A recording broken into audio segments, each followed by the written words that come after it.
Hi, it's Jez here from Nigezza.co.uk. Thank you for joining me today. So I'm bringing you another card today. So if you're new to my channel and you like my junk journaling stuff, I also make cards.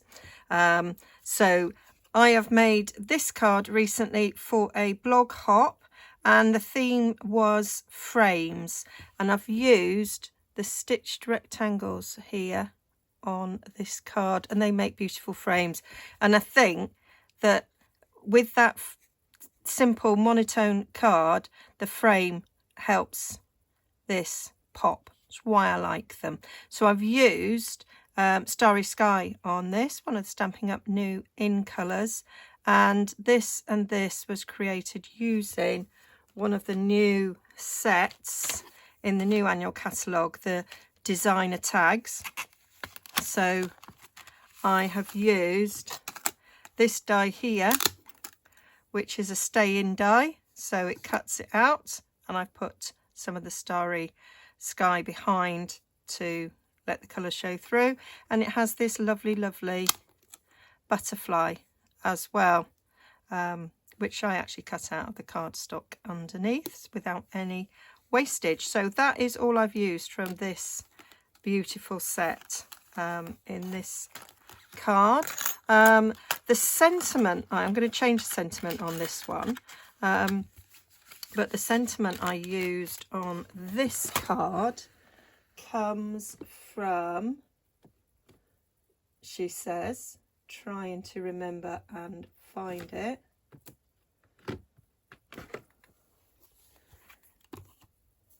comes from Colour and Contour. Thank you for everything. I wanted something that filled that space.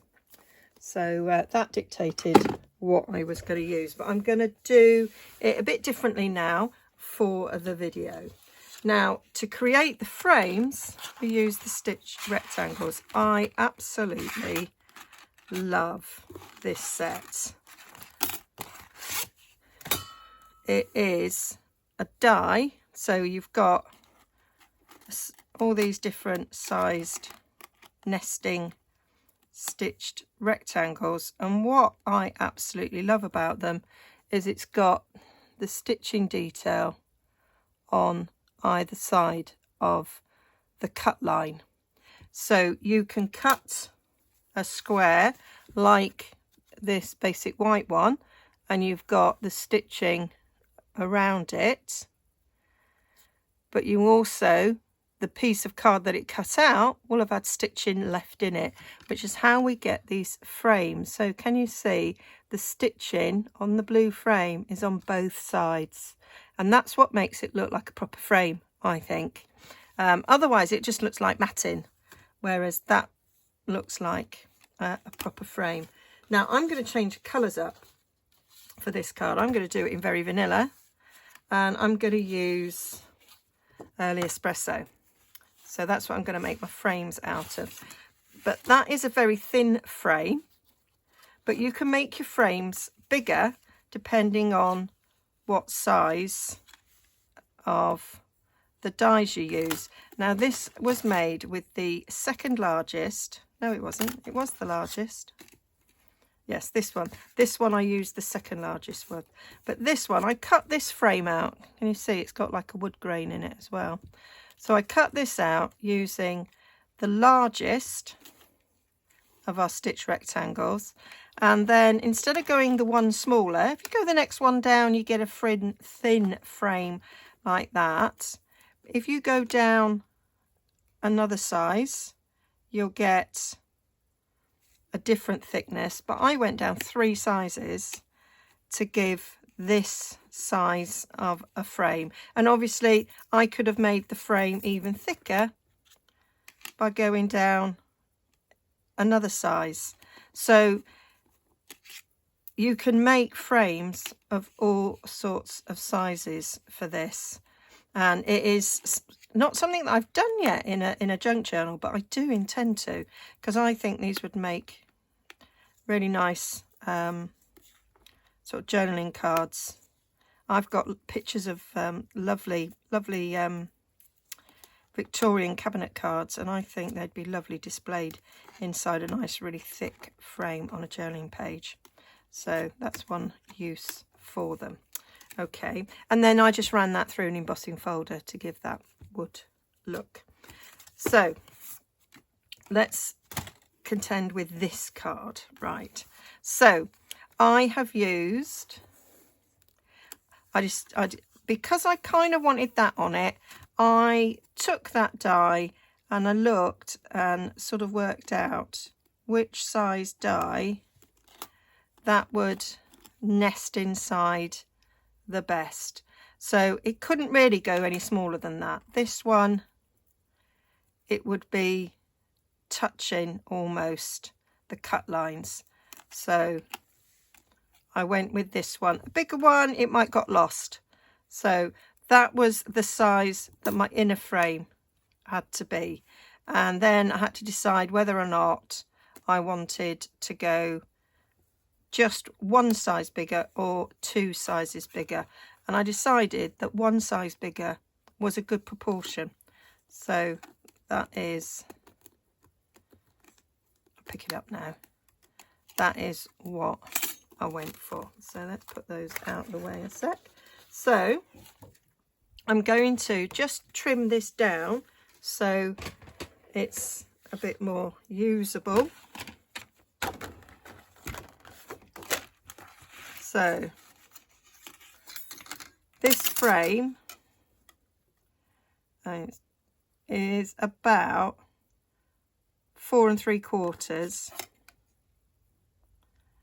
by, is about 3 3/8. I'm going to cut it slightly bigger because it's hard to do it. So we'll go to 3.5. Might go a little bit more. Might just go a little bit more. So this is just so that I've got room to put this down. Yeah, that's fine. So we'll go there. Go about 5. And I want that little piece to cut my butterfly out with. There we go. So what we're going to do is we are going to put that over the card like that. Take the inner one,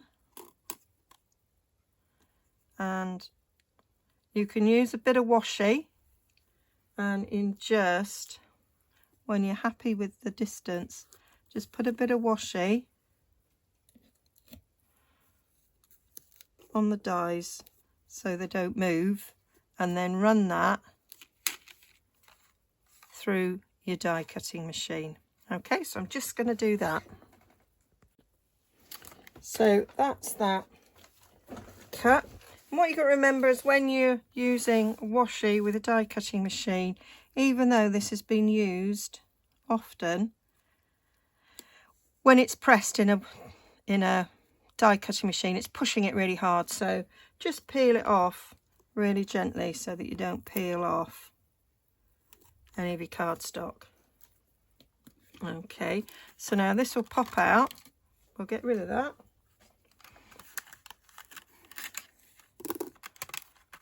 And what we've got there is our lovely frame with the stitching on both sides. And then we've got this centre panel, which we're going to use to go behind the topper like that. And although I did get that scrap, I'm going to cut my butterfly out of this bit of cardstock because we only need the bottom bit to show through. So that's what we're going to do with that. So now we need a bit of we need that centerpiece again for our bit of cream, very vanilla cardstock.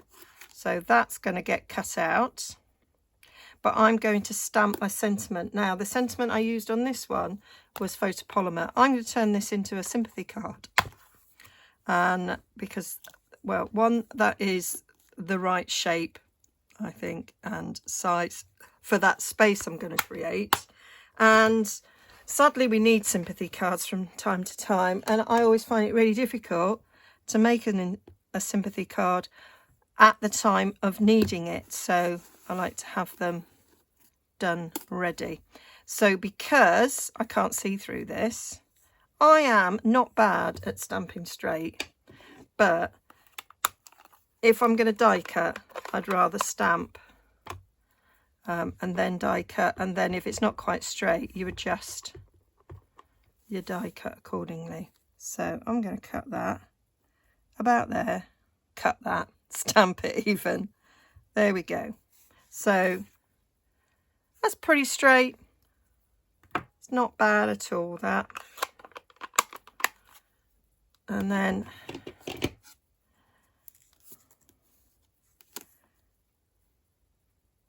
I can put that there. I know I want this to come out there, so I'm going to come down a little bit so that there's room for that. So I'm going to take my little bits of washi again. So I'm looking at that now, and it's not quite straight, I don't think. I'm gonna put my ruler across deepest. No, I can see there. So I've laid my ruler on top of the word deepest, and there's not a 90-degree angle there. So I need to move this slightly there. That's where I want it. So I'm going to put a bit of washi. I'm taking that out. I'm not going to cut that at the same time. I wouldn't trust myself to do that. So I'm just going to run this through. So there's it gone through. And again, I'm going to very gently pull this off because I don't want to pull off any of the card. It is possible to pull up some card with the washi, so you need to be gentle. There we go. And you can, that bit there, if I wanted to for a future project, I could now cut that out there and create a frame for a future project. So what I want to do now is run that through my die cutting machine and that through as well. So then we'll have all the elements ready to make our card. So there they are, done. So that leaves them in, just flick them out, come out quite easily. You can use a pokey tool, and I'll probably need my pokey tool for the last few. Oh. There we go. So that's that done. So now that can stick on top of there, and you can't see where the butterfly came out, but that can get stuck on there quite nicely. So I'm just going to stick them all together. So I'm going to sandwich these two together so that this will mean when it's stuck down, you've got it's ever so slight raise. You can hardly notice it, but it is nevertheless there. And I just felt this was the easiest way for giving a background to the rose and something that will fit inside the frame really easily. So I'm just going up around the die cut, around the edges, and you can dot a bit through other sections if you want to, but it's not that necessary because it will hold down. So I'm going to put them together on the desk. Got a bit of wiggle room, but they aren't exactly the same size, so that should be able to stick down quite nicely. And if you've got a little bit of oozing where you added a bit, you can just mop it up. I use a dried out baby wipe. So I use baby wipes to clean my mat on my Scan and Cut between using. So I save them then. They've only mopped up, you know, bits of paper. So I leave them to dry out and then I use them. So now we've got, I'm going to give that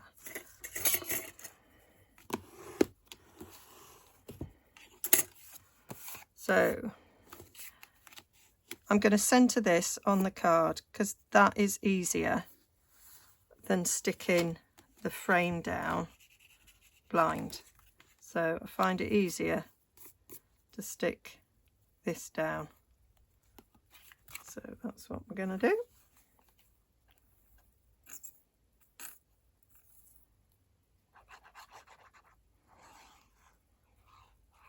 And I've cut the card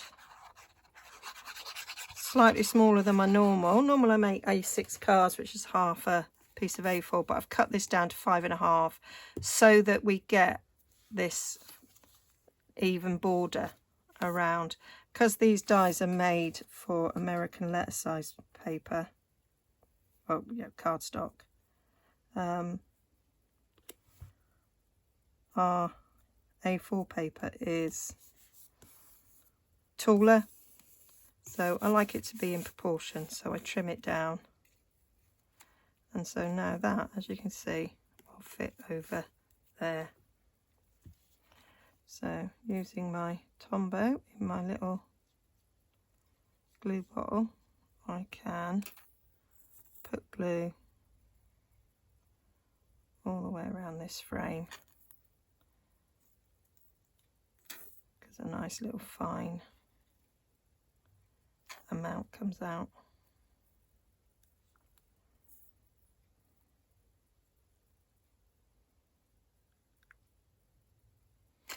There we go. And then I'll just hook it in the corner, and then they will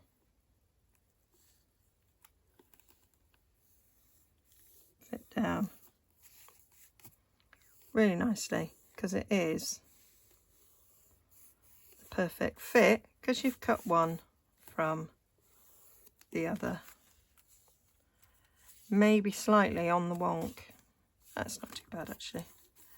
Okay, so now I want to add my butterfly. I want to give my butterfly wings a little bit of flight. So I just curl the edges a bit so that it comes up like so. Bit of Tombow on the back of that to stick it in place, flying off the corner of the card. And then on this one I put some white matte dots. I'm going to put the very vanilla ones on this one to match. So these are, oh, do you know, I do struggle sometimes with my hands. There we go, that's better. So you get white, vanilla, basic grey and black. So I did, you've got a row of big ones and then 2 rows of small ones in each of the colours. So I put a big one at the top, and then I did 2 little ones.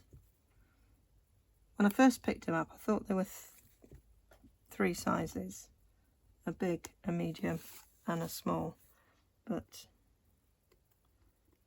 it isn't. It's big and too little. But that is my card. So same design, 2 sentiments, 2 different types of occasions. So hope you like that. If you want to pop over to my blog and check out the blog hop, you can see what other ideas people have come up with about frames. But that's my idea of using frames. A nice clean and simple card. Very unusual for me, but I really like how it's turned out. Hope you like it too. Which one do you like best? And if you wish to purchase anything that I've used, I'll link down below. That will take you to my shop where you can buy these products. And I will be back soon with another video. Junk journals on a Wednesday, and Friday and Sunday tend to be other crafting, but sometimes I'll put in an extra little junk journal one as well. Okay, thanks for joining me. Don't forget to like and subscribe.